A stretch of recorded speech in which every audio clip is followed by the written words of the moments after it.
é o início da disciplina e do curso de extensão Literatura e Políticas. Eu vou falar algumas poucas informações iniciais.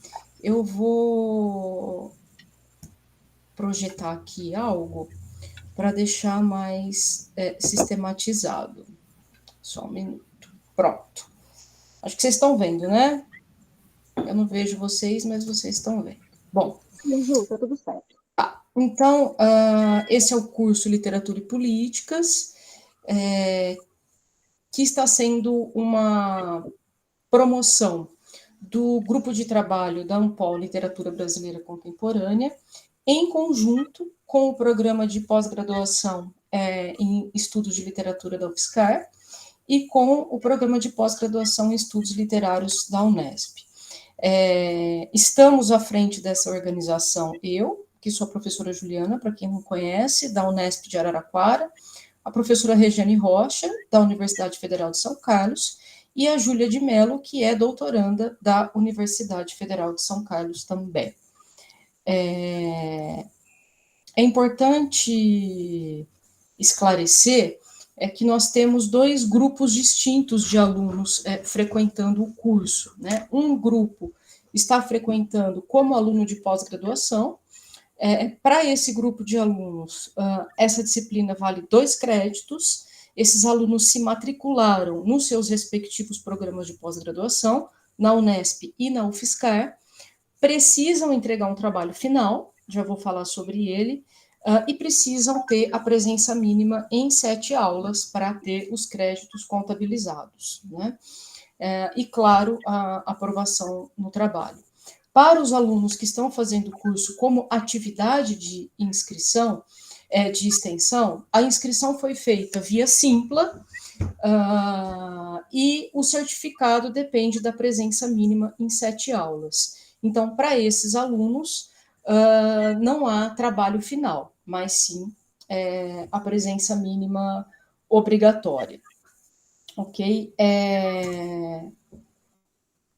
O cronograma que vocês já receberam por e-mail ontem, com todos os links de todas as aulas, envolve o início na data de hoje, 8 de agosto, e a finalização no dia 17 de outubro, com uma pausa no dia 26 de setembro, para a realização do evento da Abraplip, que vai acontecer na UFSCar. Então, para não coincidir, não chocar as atividades de extensão com as atividades da Abraplip, nós suspenderemos o curso nessa semana, tá? Então, estejam atentos a isso.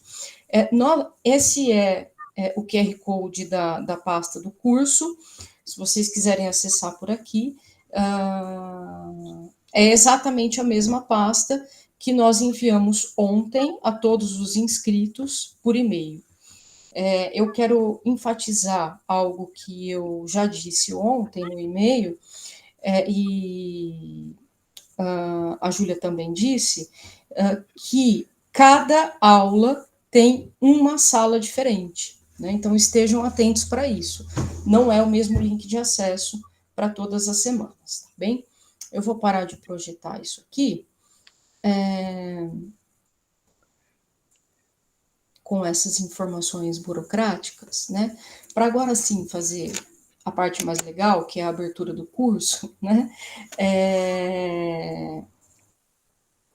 Agradecendo, então, o interesse de todos aqueles que se matricularam, como aluno regular ou como integrante das atividades de extensão, dizendo que o GT de Literatura Brasileira Contemporânea tem como tema, nesse biênio, a discussão em torno de literatura e políticas, né? Então, nós teremos um encontro no mês de outubro, na Universidade Federal Fluminense, em que os trabalhos tratarão desse tema, em perspectiva ampla, né? Pensando as relações entre literatura e política numa perspectiva ética, né? Numa perspectiva temática, mas também em perspectivas que envolvem políticas de circulação, materialidades do texto, mercado editorial, Então, a política entra aqui, né, de maneira polissêmica, envolvendo sempre um objeto em comum, que é a literatura brasileira contemporânea ou o campo literário brasileiro. Né?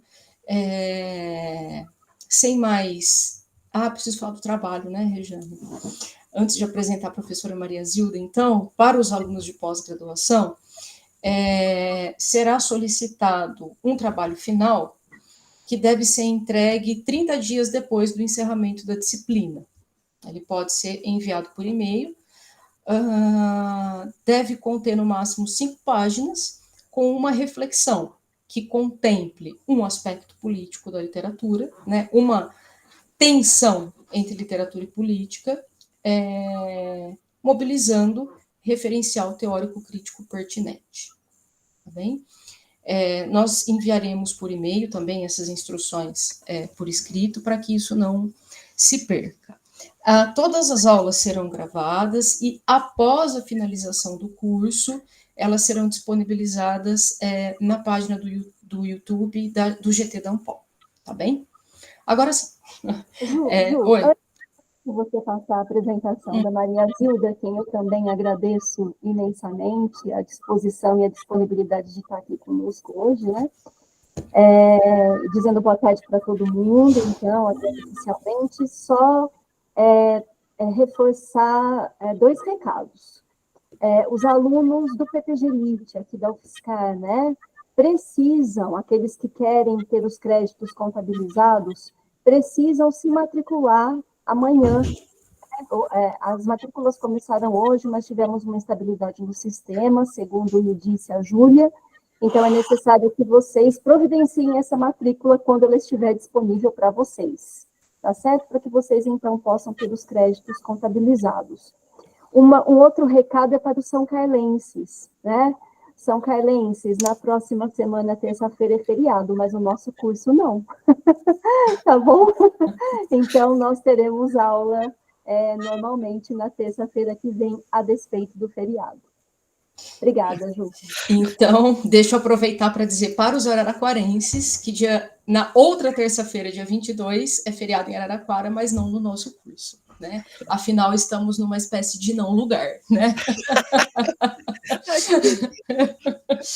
Então, agora sim, eu passo a apresentação da professora Maria Zilda Cury, a quem eu agradeço imensamente pela disponibilidade, pela atenção, pela generosidade de sempre. Obrigada, Maria Zilda, por aceitar não só o convite para participar dessa atividade de extensão, mas também para abrir essa atividade, né? E todos nós temos certeza que é uma maneira magistral, né, de iniciar o curso com a sua presença. Estamos muito honrados todos. A professora Maria Zilda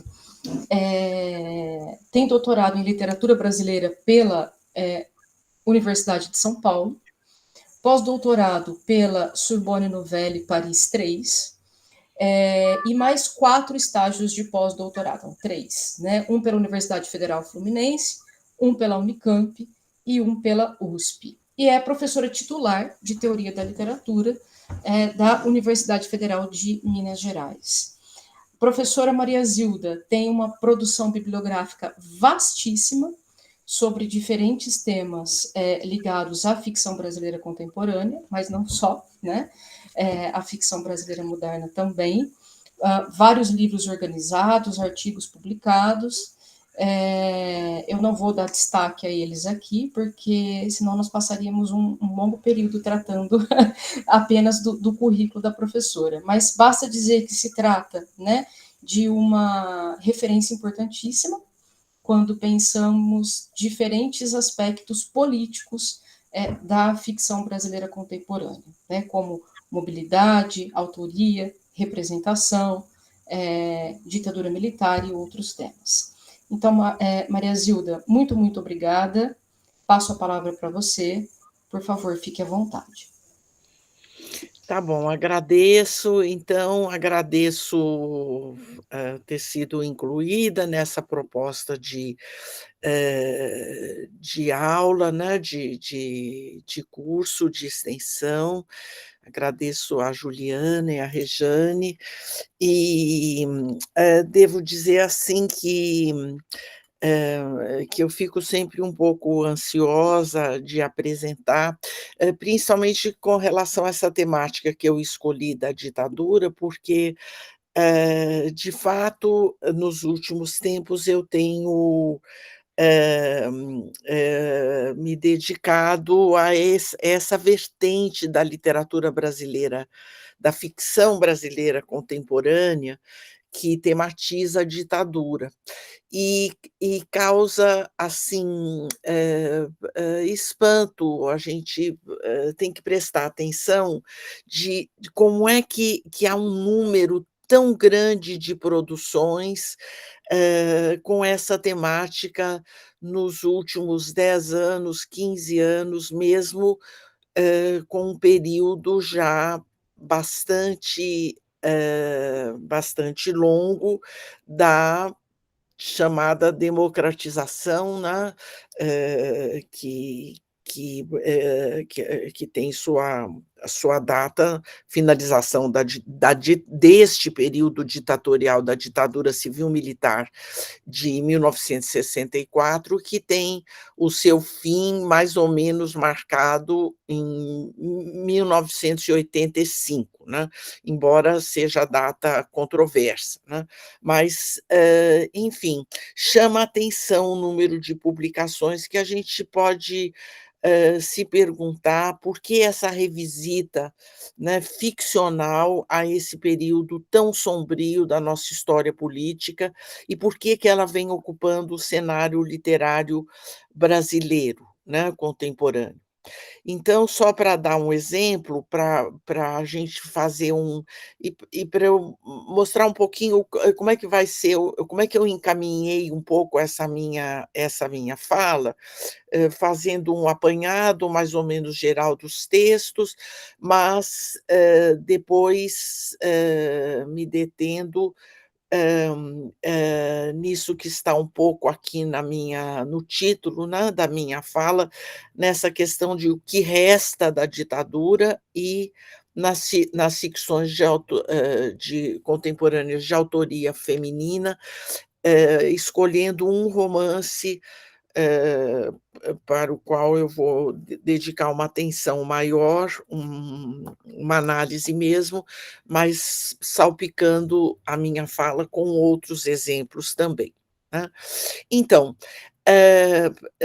eu penso assim, só para falar de algumas obras, né, importantes do cenário literário contemporâneo brasileiro, obras como K, Relato de uma Busca, do Bernardo Kuczynski, A Nova Ordem, também do mesmo autor, Júlia nos Campos Conflagrados do Senhor, que também, todos do Bernardo Kuczynski, e que tematizam a ditadura, Mulheres que Mordem, de 2015, Beatriz Leal, A Resistência, do mesmo ano, de Julian Fuchs, Volto semana que vem, Maria Pila, de 2015 também, Cabo de Guerra, de 2016, de Ivone Benedetti, Rio, Paris, Rio, 2016, de Luciana Hidalgo,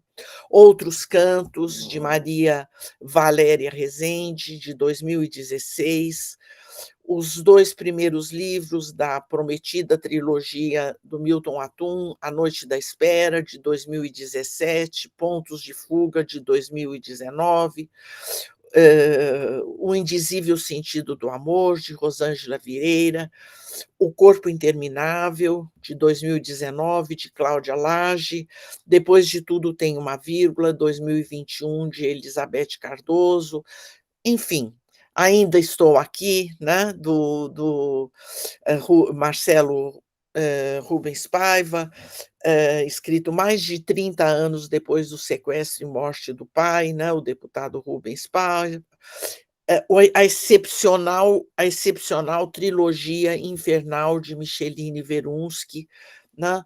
Todos esses livros têm, e muitos outros, né, peguei só alguns, têm como epicentro de suas histórias as atrocidades cometidas pelo aparelho repressor da ditadura e as implicações para a vida dos personagens do exercício da violência extrema que este período significou, para a sociedade brasileira. E aí eu reproduzo a pergunta que Maria Rita Kell, a psicanalista Maria Rita Kell, vai fazer na introdução de um livro de contos do Bernardo Kuczynski, o livro de contos Você Vai Voltar para Mim, em que o Bernardo Kuczynski também trabalha em todos os contos com a ditadura, né. Ela vai fazer a seguinte pergunta: quando termina a escrita de um trauma? Quantos anos ou décadas são necessários para que um fato traumático se incorpore à memória social sem machucar nem se banalizar, né? E ela vai refletir nesse sentido também num outro texto, num texto que escreveu para o livro O que Resta da Ditadura, à exceção brasileira, né, em que o, Emir Safatli e o Edgar Telles vão, fazer, uma compilação de ensaios e de depoimentos sobre relatos sobre a tortura e desaparecimentos, de presos políticos pela ditadura. A Maria Rita Kell também, no ensaio que ela vai escrever para esse livro, ela vai dizer que os relatos sobre torturas e desaparecimentos não são, expressão de um trauma apenas individual, de ex-presos políticos ou de seus familiares, mas se trata de um trauma social, né, portanto, com repercussões políticas, e representando a própria estrutura do trauma, que é pensado primeiramente, né, quando se pensa no trauma, se pensa na estrutura do indivíduo, do sujeito individual, né, mas que ela diz, essa categoria do trauma, ela tem que ser expandida na sua significação para o tecido, para o corpo social, né. É o corpo social que é um corpo social traumatizado, né.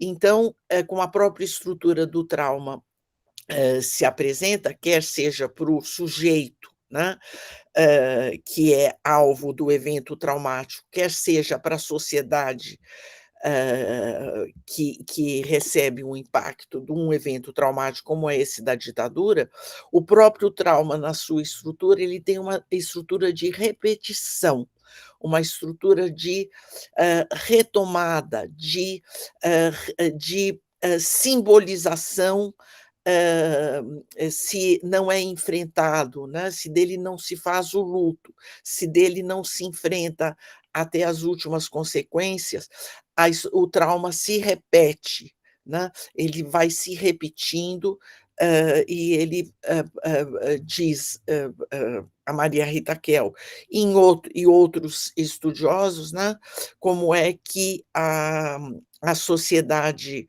brasileira vai repicar o trauma do evento traumático da ditadura, né, vai repicar na sociedade contemporânea, na estrutura violenta, na estrutura, discriminatória, autoritária na nossa sociedade contemporânea, né.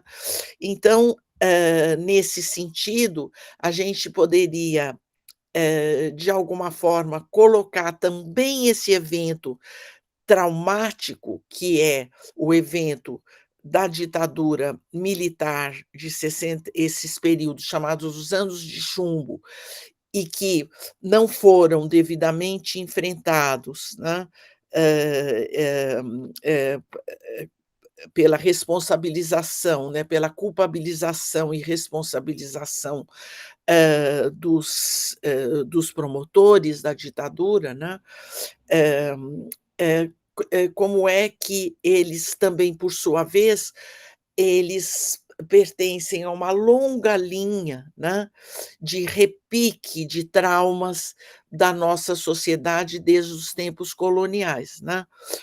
O Renato Giannini, num texto em que ele justamente faz a introdução de um livro de um psicanalista, do Jurandir Freire Costa, ele vai dizer que nós temos 2 traumas de fundação, né,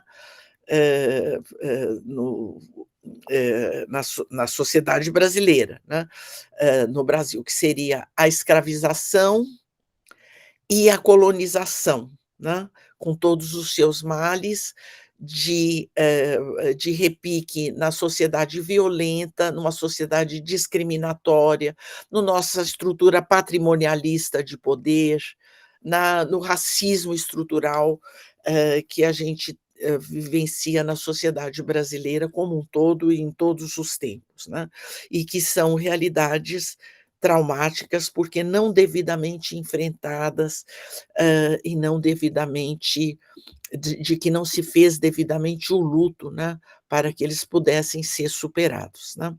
Então, nesse sentido, é interessante a gente perceber como é que esses esse sintoma, né, de uma profusão de textos literários, de textos ficcionais tematizando a ditadura, são tão, aparecem tanto no nosso panorama contemporâneo.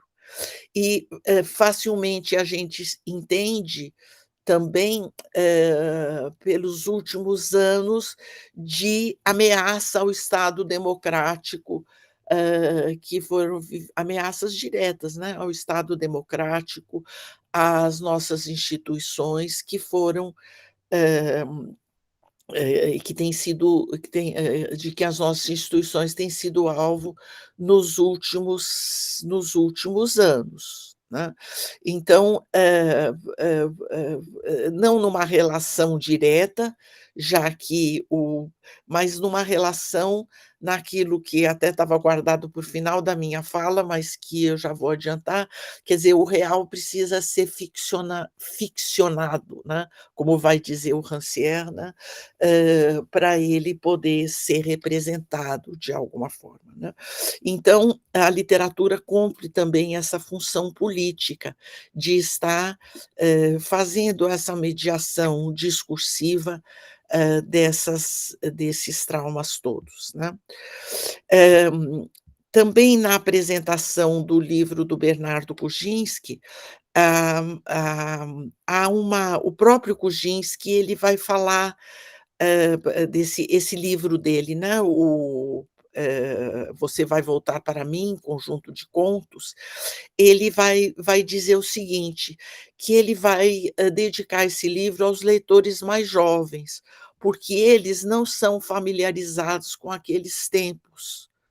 Ele vai dizer que essas narrativas que ele elabora, né, de cunho literário, permitirão sentir um pouco a atmosfera de então, com nuances e complexidades que a simples história factual não conseguiria captar. Então, é interessante como ele vai abrir, né, esses livros que têm muito um caráter testemunhal e até autoficcional, muitas vezes, como é que ele vai abrir para a importância do literário nesta sua tarefa política, né, de trazer essas realidades à memória dos jovens, né, que não testemunharam diretamente, são herdeiros da ditadura, mas não a testemunharam diretamente, né. Eh e por isso muitos hoje, né, pedem a volta da ditadura, né, eh eh eh, a volta dos militares, né, enfim, porque há uma amnésia, também é o termo usado pelo Kuczynski em outro momento, né, diz que há uma amnésia nacional, né, então, que a literatura também tem essa função. Bem, e eu quero abrir esta, continuar um pouco essa minha fala, chamando à cena um texto do escritor argentino Ricardo Piglia. Num pequeno texto de 2001, ele vai propor a continuação das 5 propostas elaboradas por Ítalo Calvino para a literatura do novo milênio que se iniciava. Completando a 5ª proposta, porque as 6 propostas para o próximo milênio do Ítalo Calvino, na verdade, foram 5 propostas, porque o Calvino morreu antes de elaborar a 6ª proposta, né. E como 6ª proposta, escrita, como diz Piglia, a partir da margem, né, o Piglia vai preconizar a distância e o deslocamento como estratégias preferenciais da literatura do futuro, né.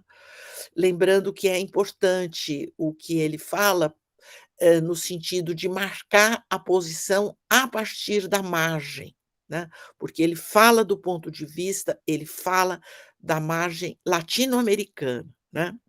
Então, o fato de escrever de uma posição periférica constituiria uma vantagem para o escritor, né, vai dizer o Piglia, que procura narrar aquele escritor que procura narrar o ponto cego da experiência e os limites do horror, destacando o teórico argentino o seu lugar de enunciação, né.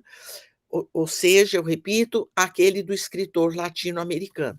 Ele começa esse texto referindo ao romance testemunhal do Primo Levi, É Isto um Homem?, que fala do horror do campo de concentração nazista, né, mas ele vai recorrer no decorrer do seu texto, ele vai recorrer ao exemplo de texto do argentino Rodolfo Walsh. Carta a Meus Amigos, né, esse texto do Rodolfo Walsh, e explica como o autor como o Rodolfo Walsh vai conseguir narrar o indizível. No caso, o que seria esse indizível?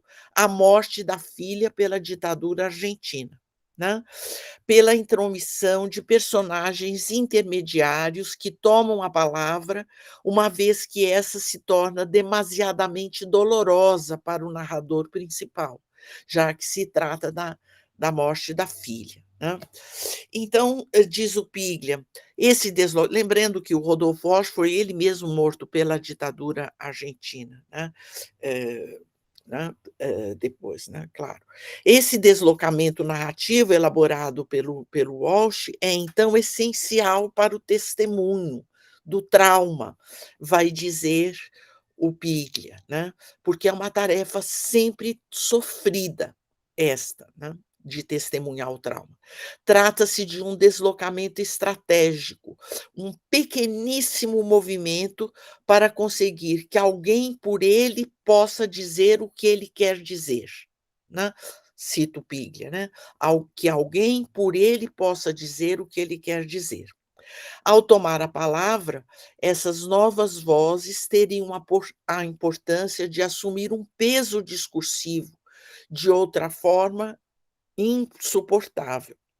Essa estratégia de deslocamento interno à narrativa, uma oscilação complexa de vozes, pode servir como ferramenta conceitual para a leitura de numerosos romances contemporâneos sobre os chamados anos de chumbo da ditadura militar brasileira de 1964 e também das ditaduras do Cone Sul, né, seguindo a proposta do Piglia, né. O primeiro deslocamento é temporal, uma vez que esta nova geração de romances se volta sobre acontecimentos da ditadura, a partir de uma distância de várias décadas e várias centenas de abordagens artísticas dos mesmos acontecimentos. Segundo Finazzi Agró, no entanto, essas obras nem por isso seriam menos válidas, porque representam uma tentativa de elaboração do trauma, justamente isso que eu estava falando no início. Sobre a distância que separa os romances escritos no calor da hora daqueles que se escrevem hoje sobre a ditadura, Eurídice Figueiredo, num livro de título muito significativo, A Literatura como Arquivo da Ditadura Brasileira, a Eurídice Figueiredo, nesse livro, vai dizer: não se escreve com efeito sobre a ditadura da mesma maneira dos anos 1960, nos anos 1980 e no momento presente, porque a experiência se transforma com o passar do tempo. Dá-se uma depuração da percepção dos afetos envolvidos, o que me parece importante, dos afetos envolvidos nesse processo de elaboração do trauma decorrente dos sofrimentos passados. Perceptível, então, nos textos mais recentes sobre a ditadura, o deslocamento narrativo descrito por Piglia, isto é, a troca da voz nos momentos mais traumáticos do relato, é uma estratégia que se observa em autores tão diferentes, com dicções muito diferentes, como Julian Fuchs, Paloma Vidal, Bernardo Kuczynski, Godofredo de Oliveira Neto, Tatiana Salem Levi, Adriana Lisboa, mas também dos argentinos Alain Pauls e Martín Corran, entre muitos outros. Tais textos investem igualmente em um segundo procedimento narrativo de deslocamento, a fragmentação e a intercalação de acontecimentos dramáticos determinantes em meio a outras cenas, com significativas oscilações temporais e espaciais. Por exemplo, o livro, o romance da Regina Pila, né? Volto semana que vem, que faz essas oscilações, é um texto já de si fragmentário, né?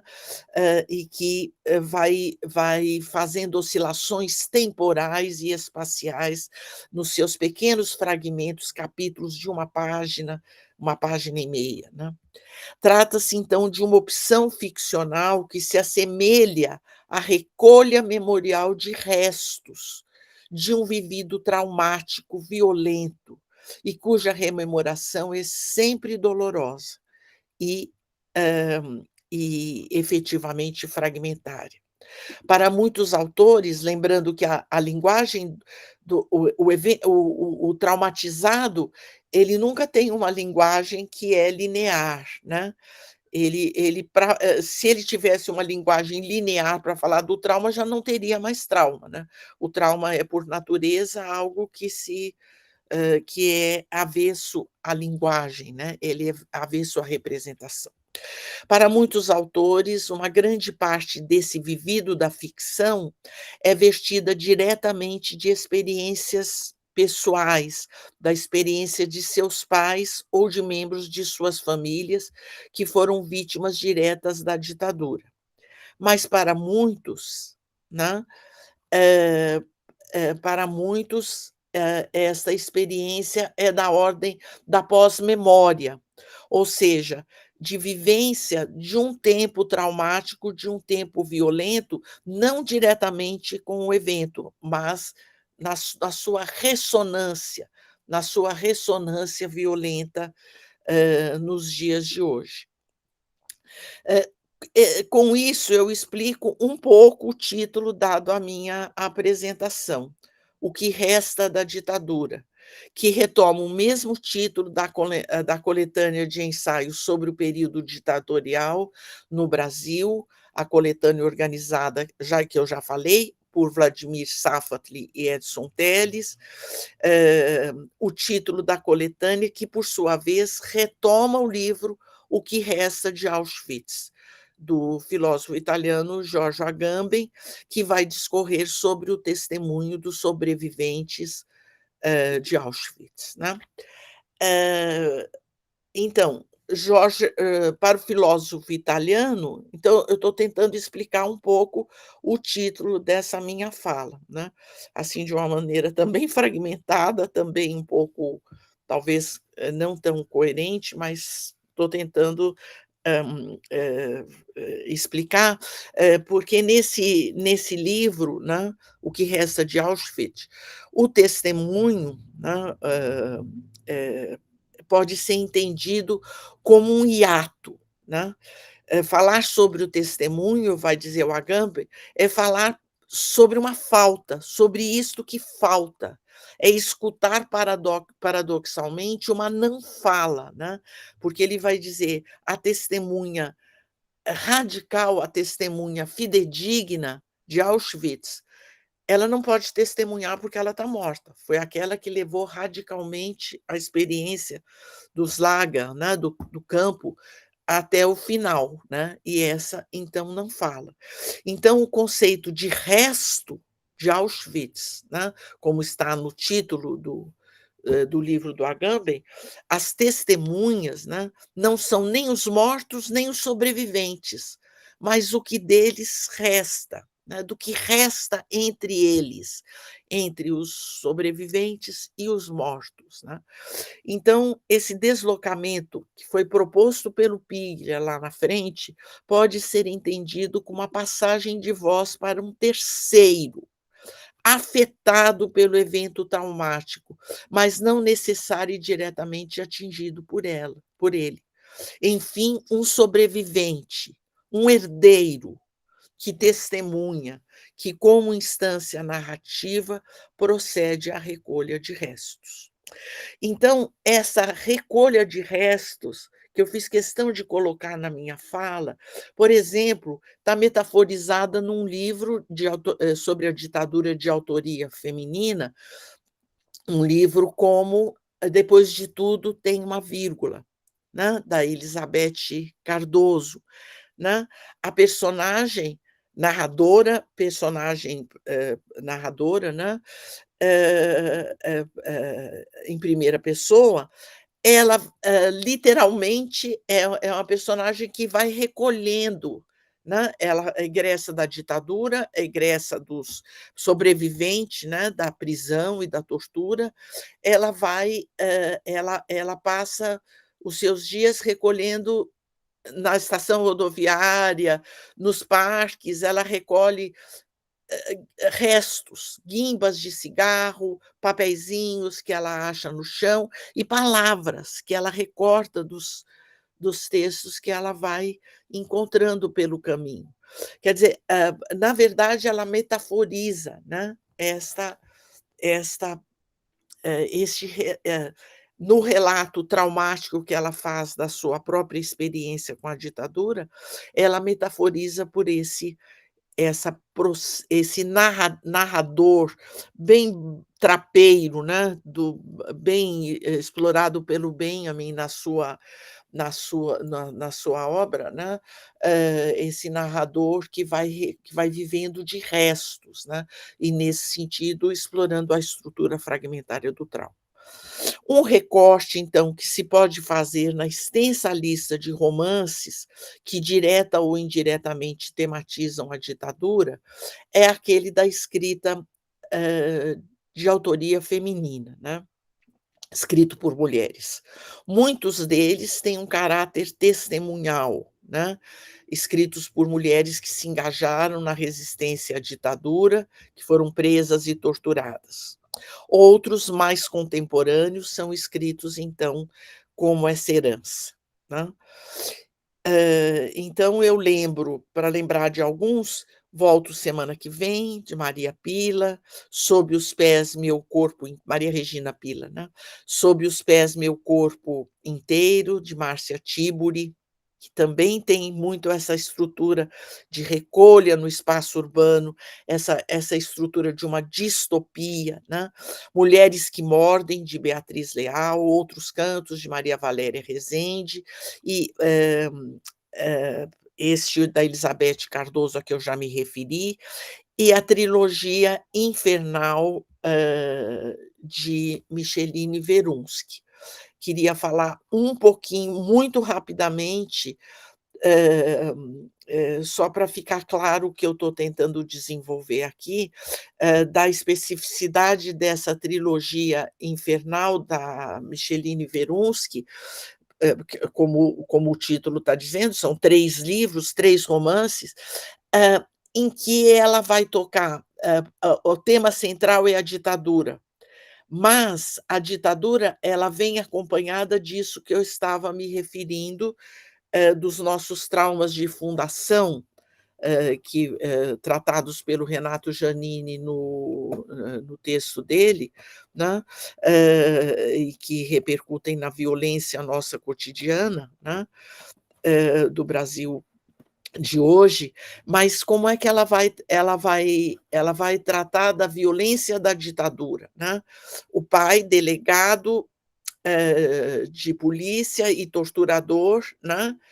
E um torturador, mas também alguém extremamente autoritário, né?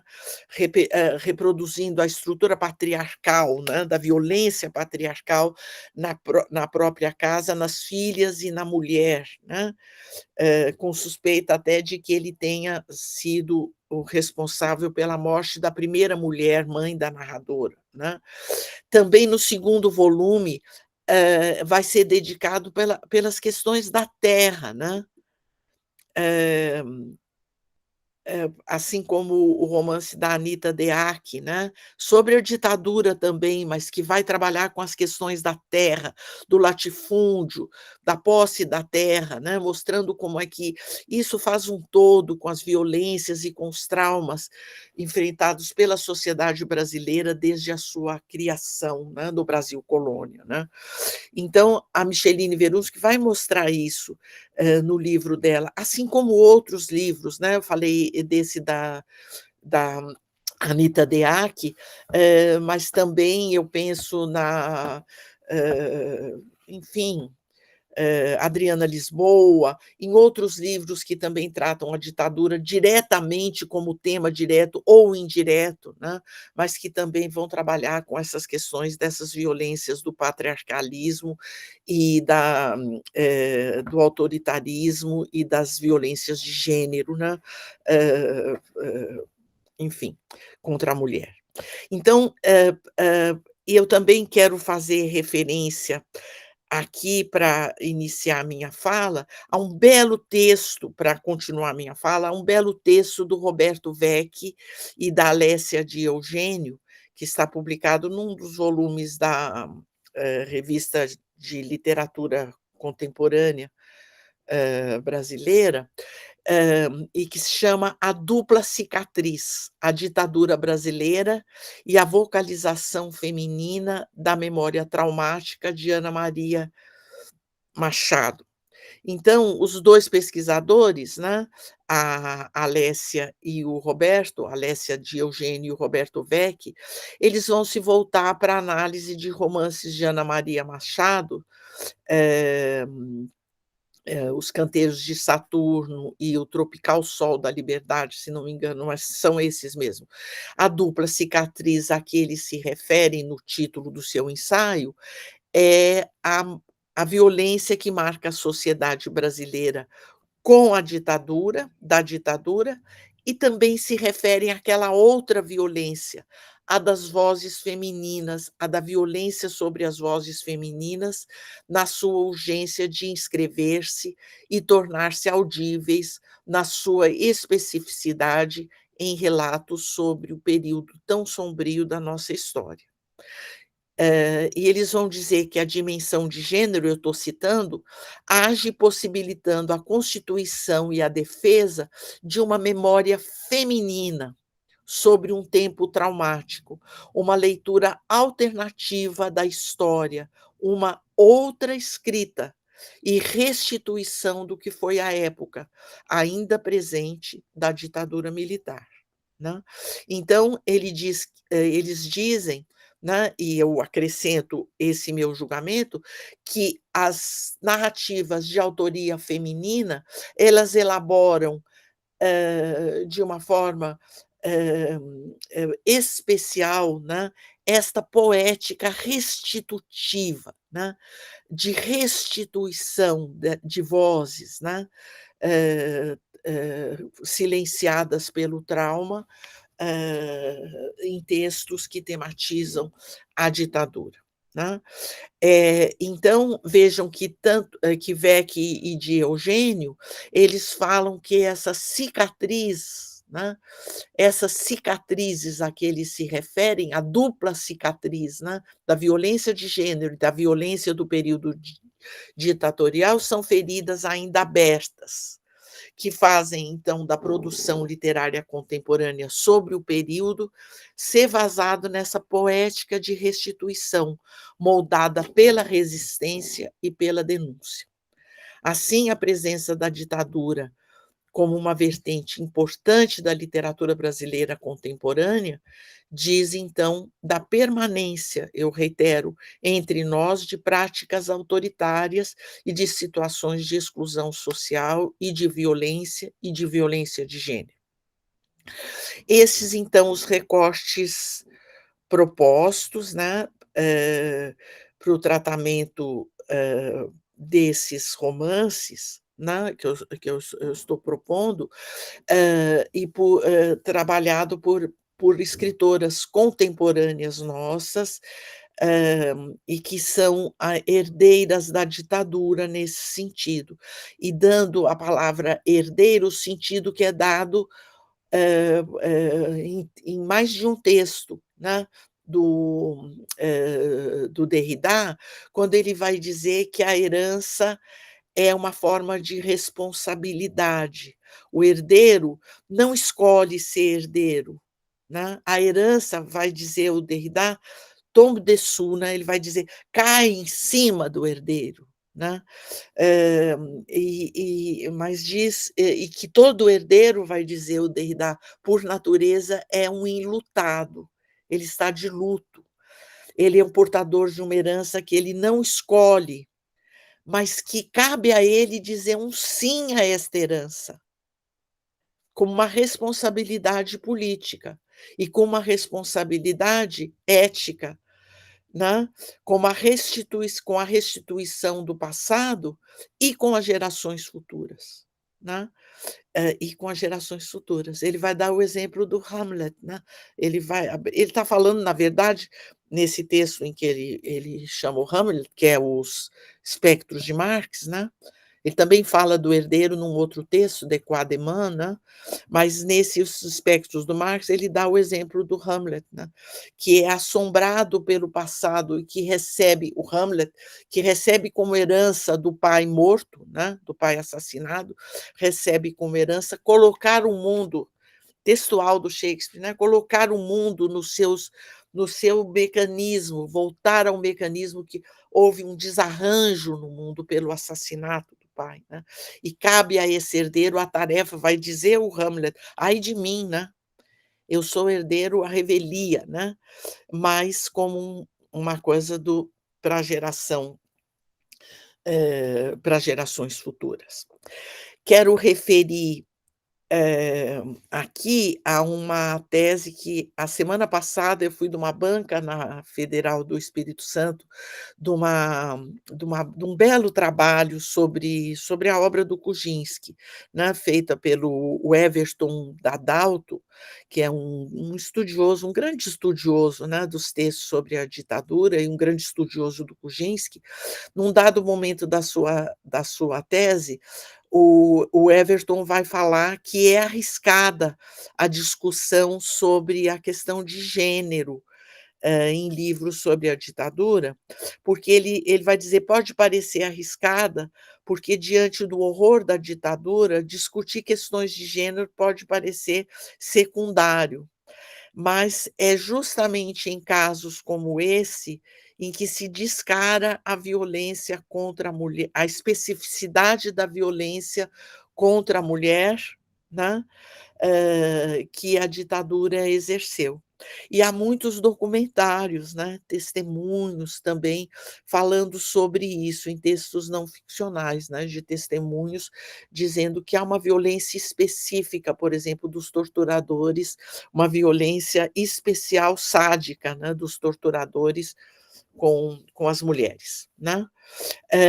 Que é o que vai ser marcado, por exemplo, pela Marianne Rich, quando vai estudar também os depoimentos dos testemunhos de mulheres vítimas que passaram pelos campos de concentração, né?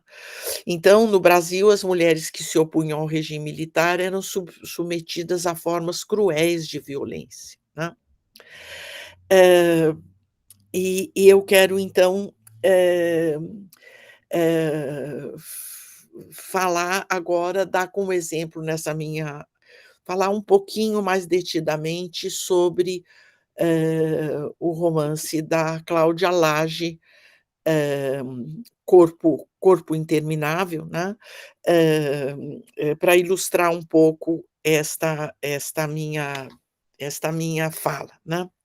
E eu começo lembrando, de um artigo de jornal, eh de 2020, da Eliane Brum, que ela vai publicar uma matéria muito importante, e muito impactante no El País, com o título "Mães Yanomami imploram pelos corpos de seus bebês".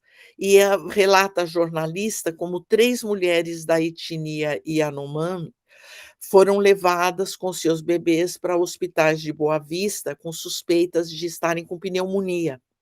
E elas foram com as suas crianças que contraíram Covid-19 e morreram, e foram enterrados, né. E os seus pequenos corpos desapareceram, possivelmente enterrados no cemitério da cidade. As mães reclamam os corpos de seus filhos, para eles darem as honras fúnebres próprias à sua cultura. Sofri para ter essa criança e estou sofrendo. Meu povo está sofrendo. Preciso levar o corpo do meu filho para a aldeia.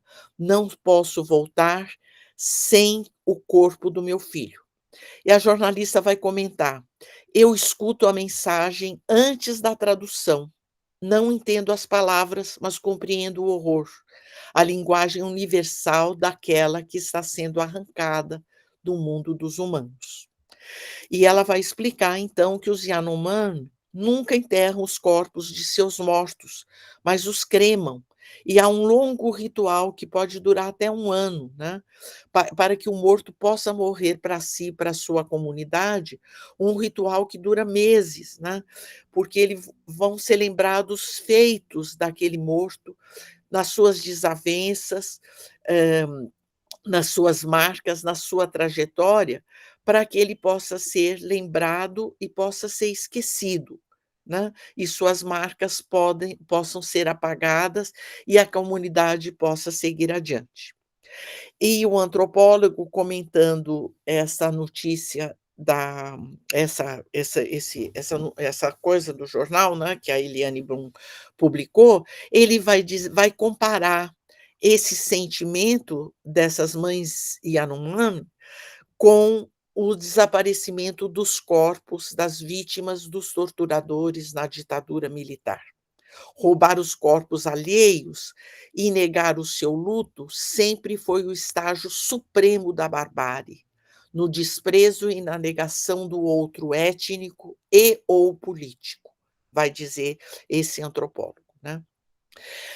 Eu invoco, antes de começar a análise do texto da Cláudia Lage, rapidamente uma cena, dessa vez literária, em que também se pranteia a ausência do corpo doente querido. Antígona, inconformada com o segredo sobre a localização da tumba do seu pai Édipo, lamenta amargamente esta ausência, né. Jacques Derrida vai se reportar a essa tragédia do Sófocles, né, em que se encena o duplo exílio do Édipo, morto longe da terra natal e enterrado em solo estrangeiro, e diz que Antígona, assim como sua irmã Ismênia, são condenadas a um luto infindo, sem remissão possível, uma vez que a elas foi negado conhecer o destino final do corpo do pai. A elas foi negado o direito de prestar-lhe, portanto, as honras fúnebres, que, como filhas, tinham o dever de fazer, né? Então, Derrida vai dizer que é um luto sem sursis, né? É um luto que elas não obrigando assim a que elas chorem menos a morte do pai, mas que elas façam o luto do luto, né? Elas sejam impossibilitadas ao ao luto, né.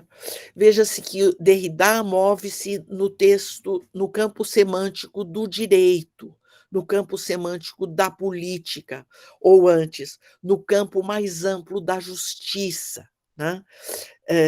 Quando ele usa o termo sursis, né, derivado até do verbo sursoir, que quer dizer adiar, dilatar, prorrogar, né, no sentido jurídico, também vai exprimir propriamente a sobrestada, né, uma suspensão da feitura de um ato ou da aplicação de uma sanção, né.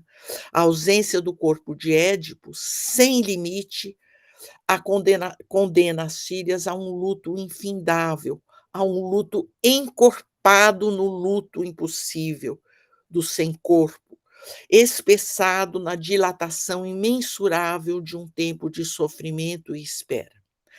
Essas considerações iniciais servem, então, de preâmbulo para uma breve abordagem do livro O Corpo Interminável, de Cláudia Lage, publicado em 2019, e que, desde o título, já aponta para esse estranho corpo que, ausente embora, desaparecido embora, interminavelmente perdura, né? O romance se constrói com a intercalação de cenas enunciativas, em que se cruzam diferentes vozes, com o foco narrativo que se desdobra em uma pluralidade de eus e tus, muitas vezes embaralhados, perfazendo um mosaico de relatos interrompidos, entrelaçados, com finais sempre em aberto. São várias histórias, sobretudo de mães, de mulheres e de seus corpos, tecido que o leitor desfia aos poucos para apoderar-se de uma meada principal que narra as angústias de um homem, Daniel, em busca de traços, de restos que possam reconstituir o corpo da mãe, militante política cujo desaparecimento traumaticamente marca a sua trajetória. Então, a voz desse filho, em meio a tantas outras, acaba por ser a voz prevalente, a voz de um filho que busca suas origens e os vestígios que reconstituem este corpo materno. Bem, vou pular, porque já estou vendo que eu estou eh, adiantada aqui na minha na minha hora. Eh eh eh o Jaime Ginsburg, num texto justamente sobre a tortura e a presença de relatos de tortura em textos ficcionais, ele vai se referir ao descentramento, como uma presença forte, o descentramento e a divisão do foco narrativo, né, ao abandono do realismo tradicional, porque ele vai dizer que para narrar o trauma, né, é preciso ter, e aí ele se serve do referencial teórico adorniano, né, ele vai dizer que há a necessidade imperiosa de uma nova linguagem, porque o trauma é de si avesso, é de si refratário à verbalização. Então ele diz: "Para narrar o tema, eu preciso de uma nova linguagem", né. E esses recursos de linguagem muito presentes no texto da Cláudia Lage, a divisão do foco narrativo, o abandono do realismo tradicional no tratamento da matéria histórica, manutenção de incertezas que impedem o fechamento do texto, a alternância das pessoas verbais, né. Então são características de muitas das narrativas contemporâneas e deste romance em especial. Então, vai dizer o Jaime Ginsburg, concluindo, que a importância dessa literatura para a consciência social nesse sentido é enorme, porque vai conseguir, por recursos de construção, certa fidelidade ao impacto da violência funda que resulta aos que viveram direta ou indiretamente o impacto da experiência da tortura. Então, essas chaves são importantes para o texto, da Cláudia Lage. Sem uma lembrança da mãe, quando a narrativa é assumida pelo filho, pelo Daniel, sem uma foto da mãe adulta, ou uma carta, uma gravação, ou uma lembrança, ele apega-se a restos, a vestígios de seu corpo, ou antes de seu estranho não corpo de desaparecida política. Fixa-se, por exemplo, num decalque já surrado, uma imagem de papel colada na janela do quarto, que foi da mãe e que ele ocupa, né, desde a infância. Mas o que perdura é o peso da ausência do corpo, né. Ele também procura esse corpo da mãe num livro que era da mãe e que ele vai procurando as marcas físicas no livro, um risco, alguma coisa que a mãe teria escrito na marginalia, né, do texto do Lewis Carroll, mas um livro quase aos pedaços, né, marcas então que revelariam, talvez nas impressões de leitura, um pouco do olhar e do desejo materno. Então são traços vãos que expõem a ausência interminável, referências a estranhas situações tão presentes no próprio livro do Lewis Carroll, né, que vão sendo disseminadas no texto, desde a cena inicial, né, que o leitor vai aos poucos, relacionando à figura da mãe. Há uma mistura de temporalidades, né, que vão, o retorno insistente de acontecimentos traumáticos que vão exibir as feridas do corpo social brasileiro, ampliando a extensão do trauma para além do tempo presente da narrativa e para além do tempo individual dos personagens. Como ele vai dizer, né, eu cito o texto: pessoas que foram arrancadas de suas casas, de suas famílias, e sumiram depois de longas sessões de torturas, jogadas no fundo do mar, incineradas em fornos a lenha ou enterradas em cemitérios clandestinos. São a essas pessoas transformadas em corpos que a moça que olhava o adesivo na janela se une. A moça é a mãe, né, que é um não corpo, né. E não é que a agonia desse filho que perdeu a mãe, que só a encontrou no momento da despedida, não importe. Não só importa, como se junta a outros filhos e filhas, uma grande massa de crianças e adultos arrancados da própria vida. Então, essa voz prevalente na narrativa, no entanto, se expõe à alteridade de outras vozes, que vão produzir aquilo que o Bakhtin vai chamar de excedente de visão, né. A voz de militantes clandestinos, a da namorada, ela própria filha de um fotógrafo que fotografava os corpos dos torturados, né, dos mortos pela ditadura, a de torturadores, a voz da própria mãe, a de outras mulheres, a voz inclusive de mulheres que estão sob tortura. Um texto literário, portanto, que já desde o início, metalinguisticamente, aponta o caráter mediador da literatura como espaço político e ético para a circulação dessas vozes. E é por essa força da alteridade que se instala no romance uma ambiguidade contraditória, em que esse narrador principal confessa sua não conformidade com a própria narrativa, colocando-a em dúvida, assumindo-a como impossível, né, em um corpo, interminável, como em alguns outros romances que falam da ditadura, como, por exemplo, o do Julian Fuchs, né, a eh o Daniel põe em discussão o ato da escrita, perguntando sobre os seus limites éticos e expondo o risco de banalização do sofrimento. Só depois, muito depois, conseguia escrever.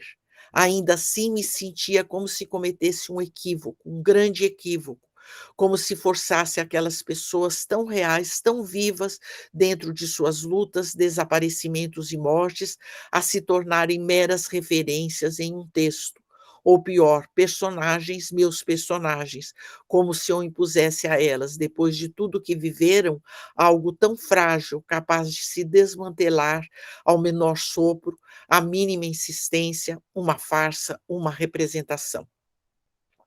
Então, ao não se contentar com a narrativa que ele próprio vai produzindo diante do leitor, ele abre espaço para outras vozes, ele vai fazer esse deslocamento, né, enunciativo de que fala o Piglia lá no começo do meu texto, que vão dialogicamente se alternando no romance. Um texto em palimpsesto, um corpo em palimpsesto, em que se estende o corpo interminável da mãe. Vozes que estabelecem um discurso de resistência e não conformismo ao discurso da ditadura, discurso que se quer, ao contrário, único, que nega o corpo, que impede o luto e prolonga a ausência e que favorece o esquecimento. Né? Essa pluralidade de vozes, promotoras do deslocamento constante do foco narrativo, é responsável pela ampliação do âmbito do trauma do assassinato e desaparecimento do corpo da dissidente política para o trauma coletivo causado pela ditadura no corpo social brasileiro. E a ausência do corpo torna-se, pois, estranhamente presente no corpo da escrita, né? Desde o título, extremamente estranho, né, a estranheza dos corpos desaparecidos se corporificam fantasmaticamente nessa escrita e insistentemente se fazem ressurgir nas suas aparições fantasmáticas. A estranha condição do desaparecido, um não-corpo, tem estranhamente espaço literário, lugar privilegiado de enunciação, aquele resto entre os mortos e os sobreviventes de que nos fala Agamben. Tal estranheza é acentuada no romance, nas várias encenações de cenas de tortura em que mulheres são seviciadas, né?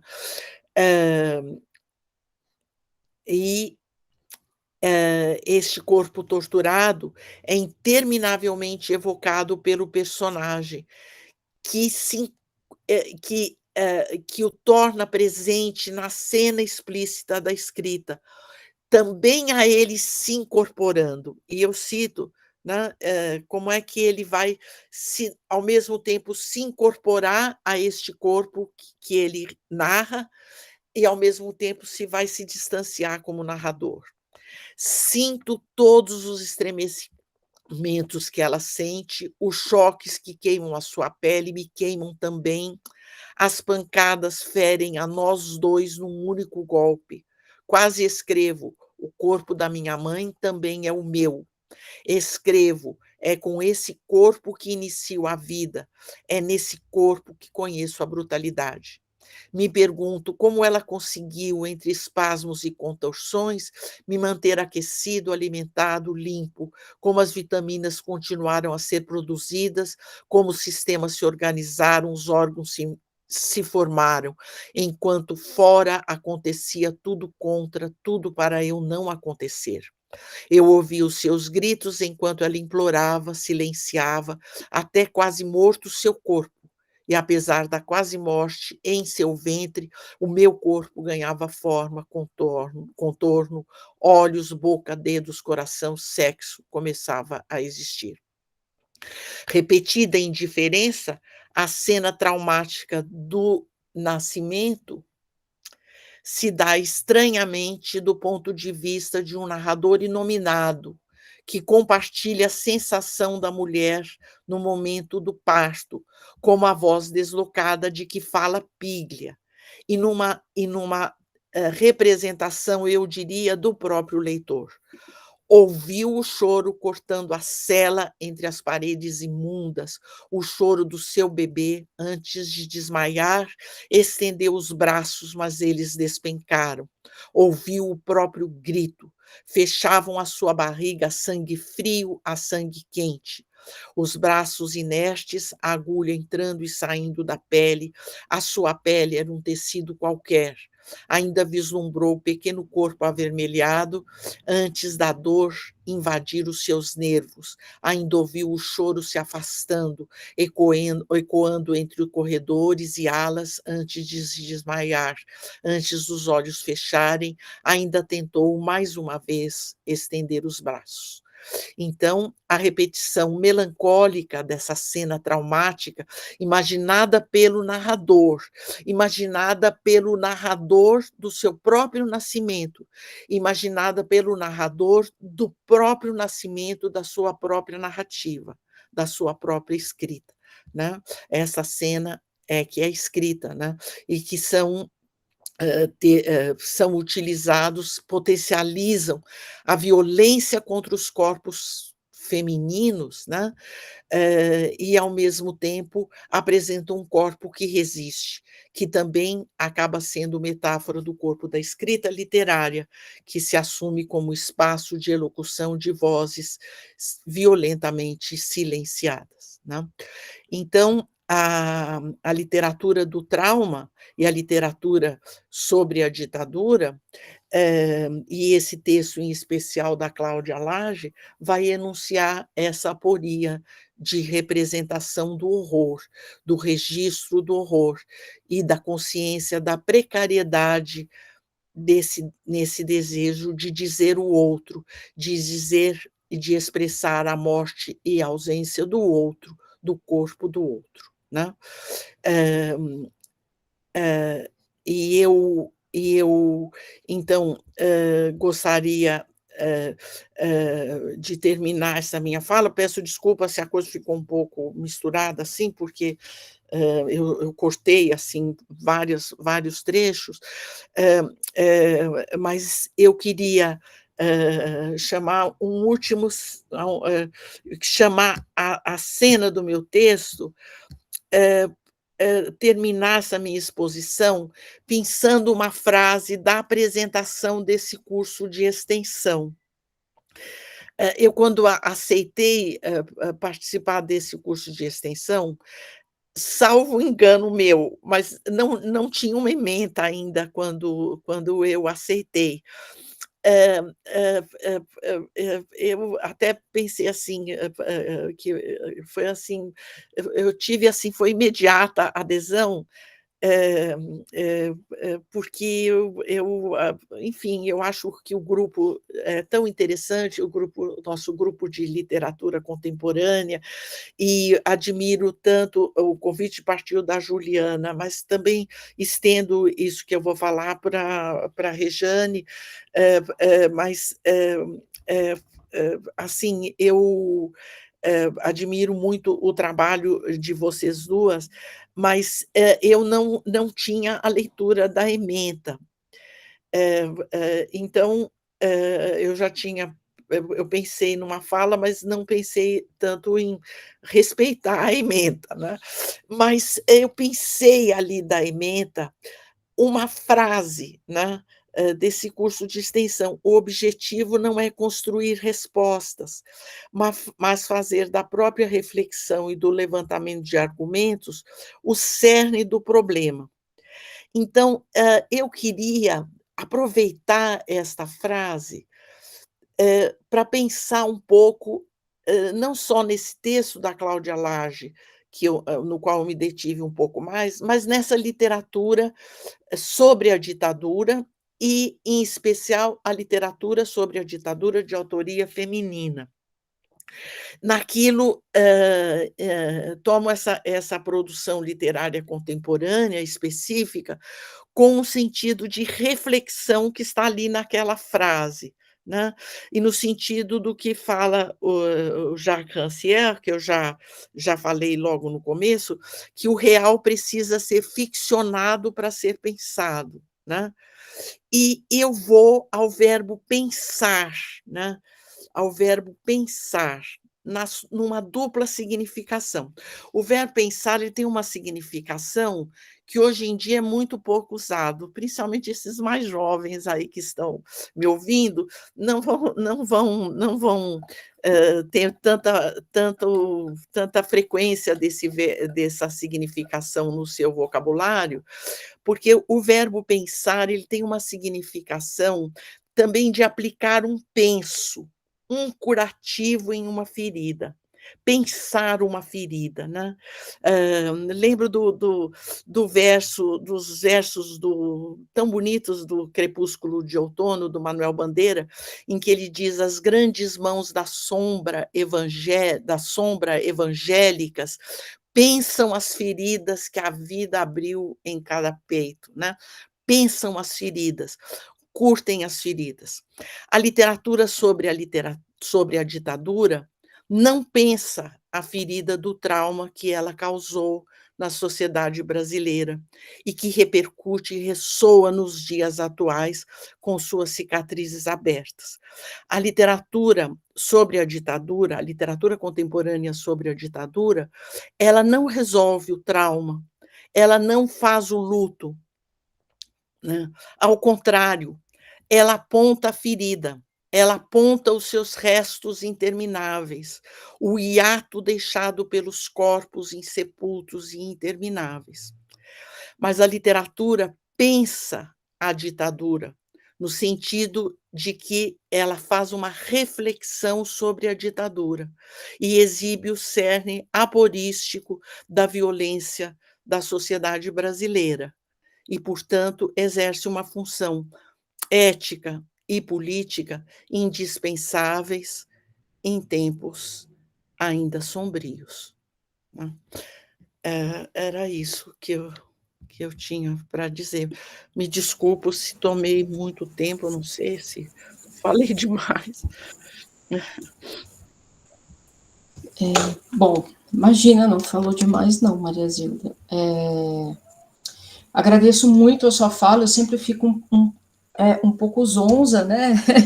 Depois de ouvir discussões sobre essa produção, porque mexe demais, né, com muita coisa, né?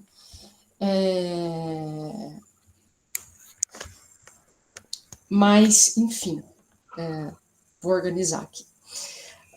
Eu acho que nós podemos... você pode ver, Maria Zilda, pela quantidade de palminhas que estão subindo aqui na tela, né, que os alunos estão muito felizes com a sua fala.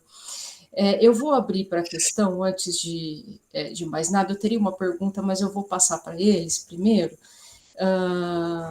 e aí a gente continua um pouquinho essa conversa, pode ser, Maria Zilda? Claro, claro, claro. Tá, eu vou ver quem é que está com a mão levantada aqui. Senhor. O Lucas estava com a mão levantada, mas ele abaixou. Eu levantei sem querer, peço desculpas. Tá bom. Você me ajuda a gerenciar isso? Nícia. Boa tarde. Boa tarde. Eu falo aqui de Manaus, eu lidero um grupo de pesquisa que trabalha com violência, poder, gênero, e trabalhamos bastante essa questão de ditadura. Uma coisa que me ocorreu, que tem me ocorrido, apesar de agora não tanto, mas logo que reiniciaram as publicações sobre ditadura, e principalmente as de autoria feminina, que muitas dessas escritoras, elas usaram narradores homens, como a Cláudia Lage, né? E aí é uma coisa que eu sempre fico pensando nessa situação, né?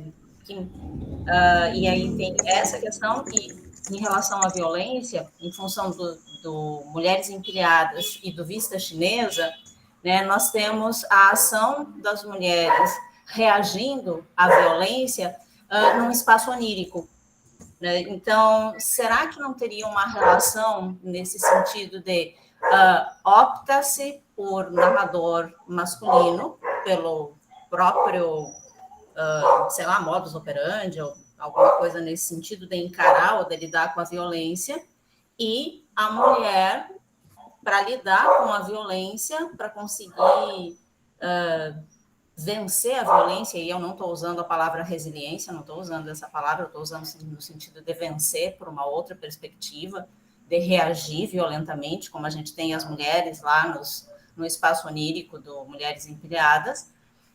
Será que não teria uma relação, ou eu divago demais? Porque isso é uma coisa que me ocorreu ao ler essas narrativas desses últimos tempos. Embora, obrigada pela pergunta, Nisso, é interessante, né? Mas talvez eu não fiz uma estatística disso, não, mas talvez não seja a regra, né? Porque mesmo nessa narrativa que eu trabalhei, da Cláudia Lage, você tem a prevalência, sim, da voz deste filho, né? Deste filho, mas há outras narrativas, né? Há outras narradoras, há outras instâncias narrativas, e muitas mulheres, da própria Melina, que é a namorada do filho, que também assume parte da narrativa e tudo. Bem, aí estou lembrando dos livros citados naquele artigo do VEC, os livros da Ana Maria Machado, o Tropical Sol da Liberdade, a instância narrativa é de uma mulher, ex-militante também, né? Penso em outros, Depois de Tudo Tem uma Vírgula, também é uma narradora, é uma mulher, né? É uma narrativa feita por uma mulher, né? Qual mais? Mas talvez você tenha razão, né? Se eu pensar, por exemplo, no próprio Bernardo Kuczynski, né? Do K, Relato de uma Busca, mas aí, assim, aí não é o caso do que você está falando, né? Agora, não é o caso que está falando porque se trata de um escritor, né? Não é uma autoria feminina, né? Mas a personagem que pretensamente seria a irmã do próprio autor, né? Que ele não nomeia, né? Mas é a história da Ana Rosa Kuczynski. A personagem acaba tendo um espaço de enunciação, né? Ela fala, né? Ela fala sobre a própria condição de militante política e de inconformidade também com o lugar que o militante tinha nas organizações políticas da época. O relato sobre o... Eu não estou respondendo a sua questão, porque se trata de uma narrativa de autoria masculina, né? Mas o relato da morte, da tortura e morte da irmã, da tortura e morte da personagem, do suicídio da personagem, né? É feita pela voz, uma voz excedente, né, no texto, para pegar o termo do Bakhtin, e para pegar também o que fala o Piglia sobre a questão do deslocamento, né? É feita por uma faxineira informante ali da Casa da Morte, né, de Petrópolis, né? Onde se julga que foi torturada e morta Ana Rosa Kuczynski, né? E o Bernardo faz esse jogo, então, de desvio da narrativa, né? De deslocamento da instância narrativa para poder falar desse trauma grande, né? Da perda e da tortura e morte da irmã. Mas, enfim, voltando especificamente à sua questão, eu acho que há exemplos de uma coisa e outra, né? Você tem nessas narrativas de autoria feminina muitas com vozes de narradoras, né? Também. Mas seria o caso de fazer um levantamento, porque a gente pode tomar, ora como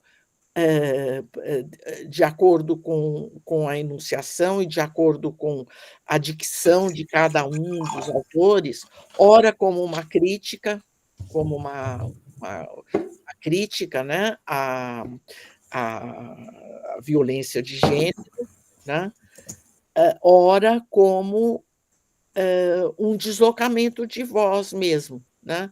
E aí seria uma crítica ao silenciamento, que eu acho que é o que ocorre aqui no texto da Cláudia Lage, né?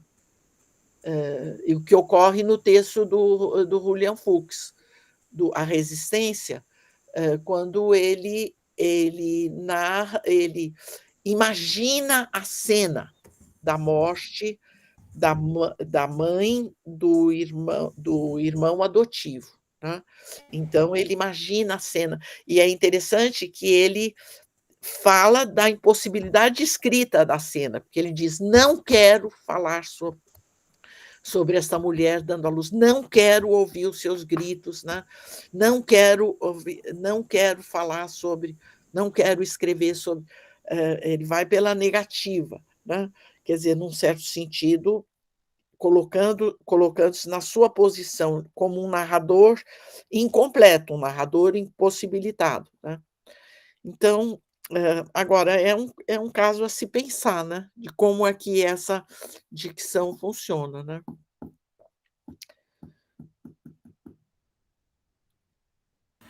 Obrigada. É uma pergunta mais para a gente pensar mesmo, porque realmente, né, a gente tem de todas essas perspectivas, né?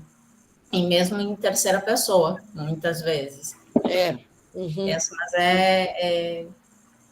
enfim, é só para pensar mesmo. Obrigada. Maria Zilda, tem uma pergunta aqui no chat, do Rubens Correia. Ele diz assim: queria perguntar à professora Maria Zilda se ela considera que o traço presente nas literaturas contemporâneas é o do testemunho do documental, nos diferentes espaços geográficos. Penso na literatura africana e na literatura latino-americana.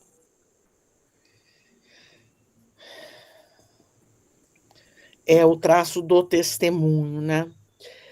Olha, eu não sou uma grande estudiosa de outros textos de literatura latino-americana. Então, não quero me aventurar a responder. Agora, isso que você pergunta como um traço de testemunho histórico e documental, foi isso que veio na pergunta? Deixa eu retomar a pergunta aqui, Maria Zilda. Considera que o traço presente nas literaturas contemporâneas é o do testemunho do documental. Documental. Tá. Olha, enfim, eu acho que tem isso. Essa literatura sobre a ditadura, ela sempre tem, na maioria dos textos, pelo menos os que eu li, dos que eu estudei, ela sempre tem um cunho de documento, tem sempre vestígios de documentos. Por exemplo, nomeia-se um torturador, nomeia-se um militante político, você tem referências em muitas narrativas ao Herzog, por exemplo, né, ao Dom Paulo Evaristo Arnes, né, na presença de parte da Igreja Católica na denúncia dos crimes da ditadura. Neste livro mesmo, da Cláudia Lage, você tem uma referência muito clara, né, à Casa da Morte, lá de Petrópolis, né? A namorada do narrador, desse filho, né? Em busca ela mora em Petrópolis, né? Ela morava em Petrópolis na infância, então tem a questão da relação com o pai, fotógrafo, etc., né? Então, em tudo isso, você vai ter alguma coisa documental. Você vai ter, em muitas das narrativas, um investimento autoficcional também, e biográfico, muitas vezes, né? Autobiográfico, porque são pessoas que sofreram a ditadura ou tiveram parentes sofrer. Então, Marcelo Rubens Paiva mesmo, no livro dele, Ainda Estou Aqui, né? Quer dizer, e é interessante como é que se lida nesses livros, era uma coisa que eu queria ter falado também, que é levantada pelo VEC, como é que muitos desses livros trazem pessoas que são principalmente mulheres, que têm alguns lapsos de amnésia, alguns lapsos de memória, coisas assim. O VEC levanta isso no texto dele lá sobre a Ana Maria Machado, o VEC e a Dalésio, né? Enfim, então, tem esse aspecto, eu acho que tem um pouco esse aspecto, sim, nessa literatura sobre a ditadura. Como vai ter em outras obras que não encenam a ditadura, obras contemporâneas que trabalham com fatos históricos, documentação histórica. E aí eu vou dar o exemplo, e que seria uma espécie de testemunho, sim, ou de encenação de um testemunho, ou disso que eu estou chamando aqui, que eu trabalhei aqui no meu texto, seria a recuperação de vozes que não tiveram lugar, não tiveram registro na história. Por que não tiveram registro na história? Porque foram silenciadas pela violência da história, né? Então, por isso que eu falo, quer dizer, é na reinvenção dessas vozes, né, que a literatura aposta. Nesse sentido, tem um caráter testemunhal, já que, se a gente está lidando com a testemunho, como o Agamben está falando, que é esse ato, né? Esse ato, nada melhor do que a ficção para trabalhar essa reinvenção de vozes, essa reinvenção desse vazio de vozes da história. Nesse sentido, eu acho que há uma parte da ficção contemporânea que está recuperando isso. Eu digo em textos que até a gente está lendo com a perspectiva da colonialidade do poder, por exemplo, né?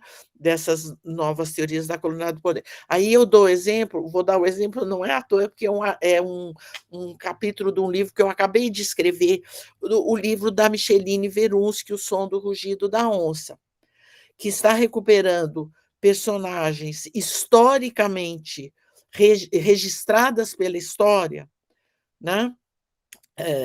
Que, para quem não sabe o enredo, nesse livro da Micheline, ela recupera a história dos naturalistas Spix e Martius, que vieram século XIX, uma viagem ao Brasil, e fizeram grande pesquisa pelos sertões adentro, né, pela mata adentro, e levaram consigo, junto aos espécimes empalhados de aves e de outros animais e de plantas, levaram para serem exibidos na corte alemã 2 crianças indígenas, né?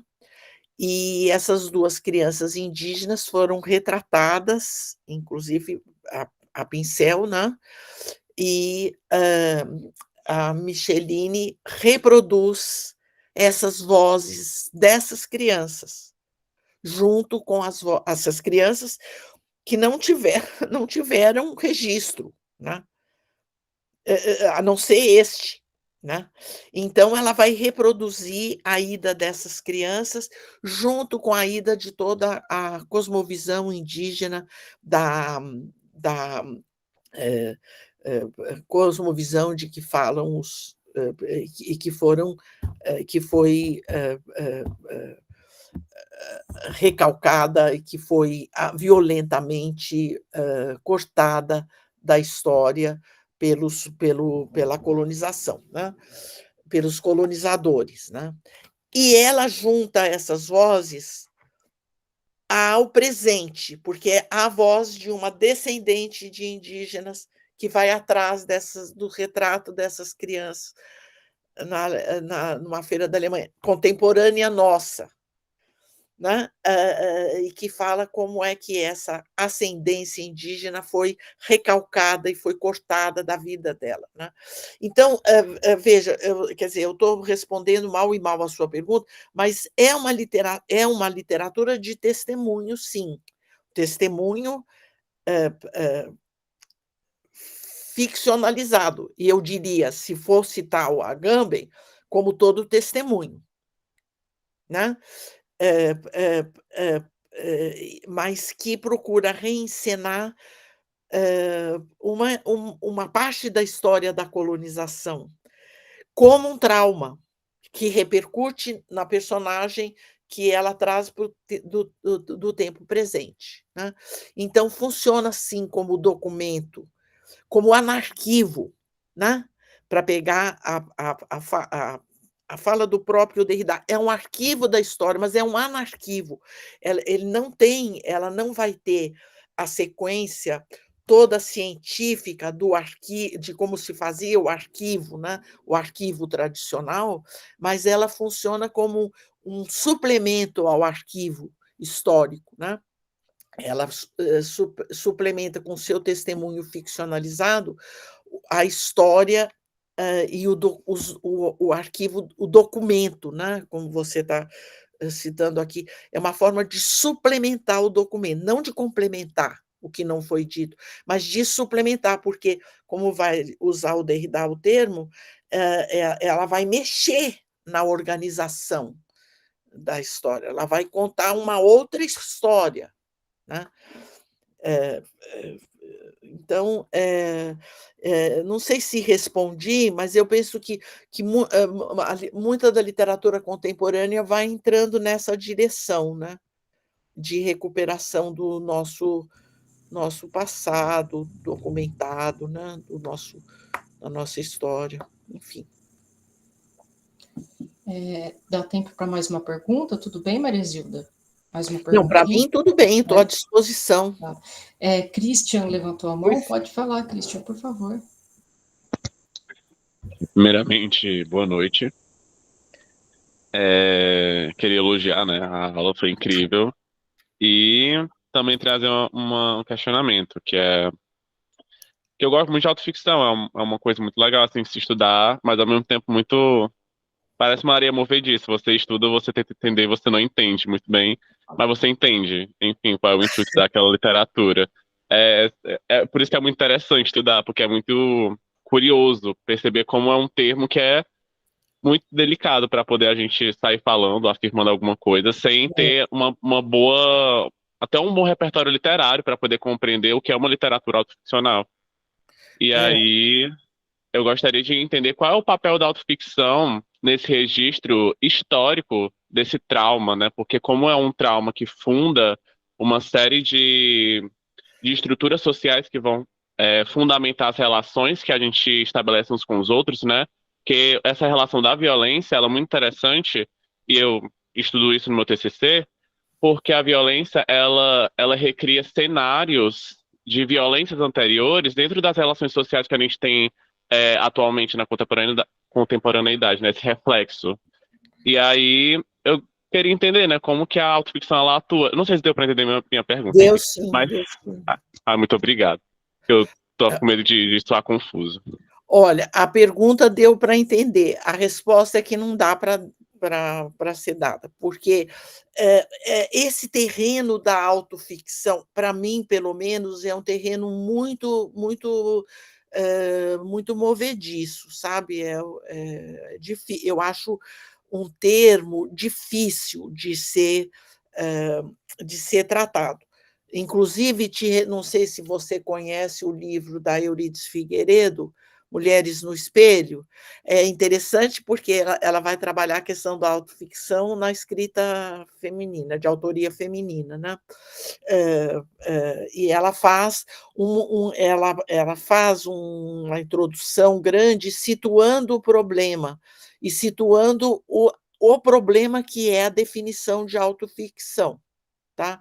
Então, eu penso que é um terreno bastante difícil de você falar.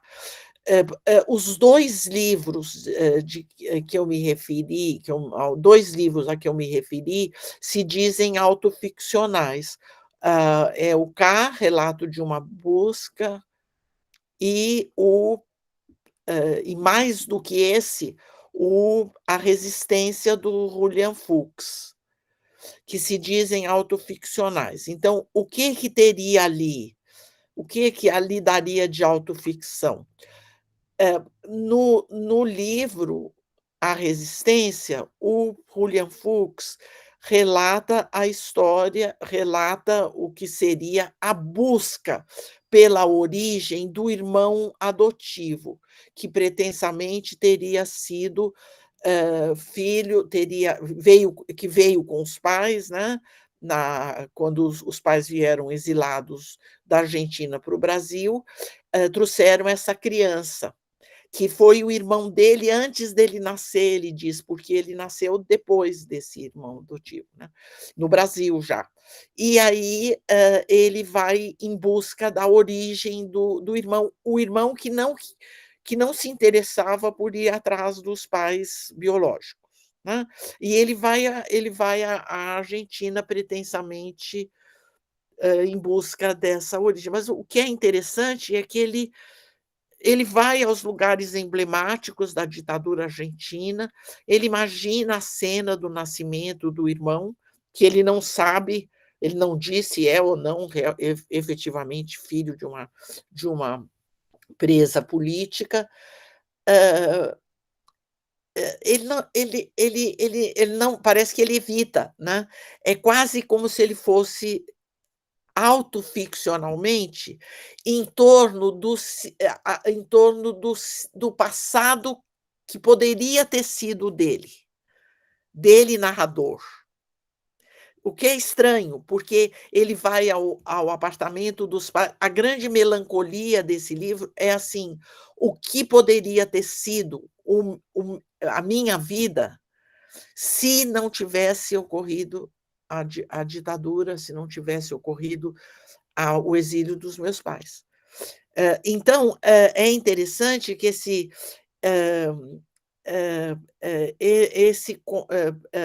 alguém escreveu aí, depende do que está chamando de ficção, né? A autoficção se depende do que está chamando de ficção. Então, como é que ele se autoficcionaliza ali, se é que se autoficcionaliza mesmo? Mas eu dou essa dica, quer dizer, não é só sobre o irmão que o romance se trata, é sobre ele próprio, e sobre a sua escrita, né? E sobre a sua necessidade de escrita.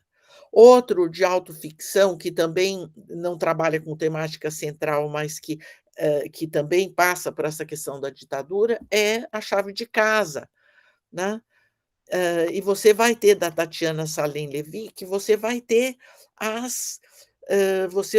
também coisas da vida dela. Efetivamente, ela é filha ela é neta de um judeu turco que veio para o Brasil, né?